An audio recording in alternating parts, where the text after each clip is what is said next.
For me, becoming has two meanings. One is about architecture, one is about the world. The one about architecture is that architecture is becoming something very different.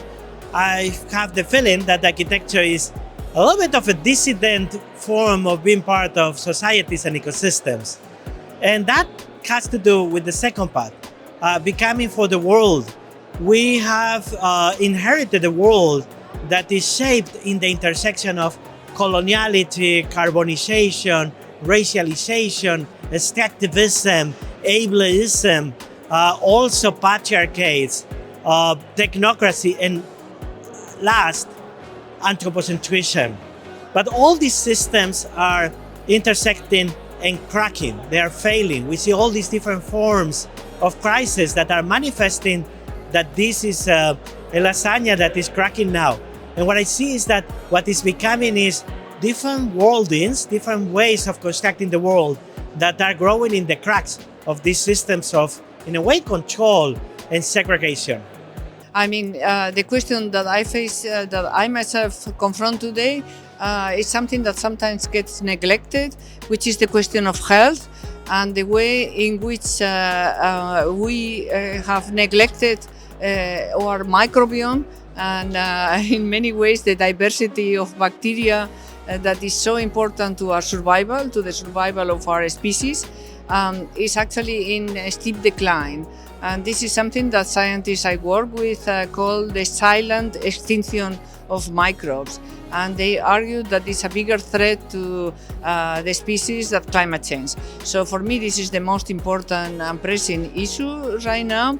All the diseases of our time, obesity, diabetes, many forms of cancer, all these autoimmune disorders, allergies, all these, even mental problems affecting sometimes very young people, has to do with the diminishing diversity of the bacteria in our bodies. So we are bacteria, we are a bag of bacteria, 37 trillion bacteria, but this bacteria needs to be taken care of. So I think becoming is a critical concept in landscape in the broadest possible way, in the sense that a landscape is always interrelational and always growing and changing. So becoming becomes a kind of key driving principle of almost everything that we do.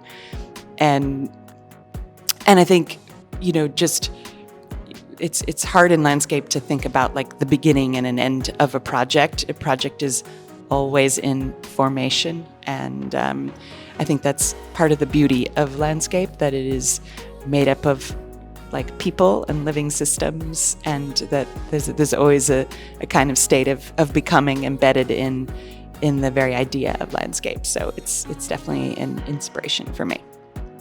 I think what the Congress is doing by framing the problem using the word becoming is it's implying a transitionary condition. And I think the transitionary condition on the planet is something we should be cognizant about. Why is it important for designers? Because thinking in transitionary terms is very different from thinking in absolute terms, which is what design has become very used to. Practices, architecture, we are always thinking absolute solutions. But to think about transitionary solutions is a whole different ballgame. And it needs another kind of design thinking, it needs another kind of openness, it needs another mind frame, and it needs forms of collaboration, which I think are implied in this kind of transitionary term, which is becoming. I think, to me, becoming is putting architecture in a dynamic motion in the process of transforming the society during a critical time of our history.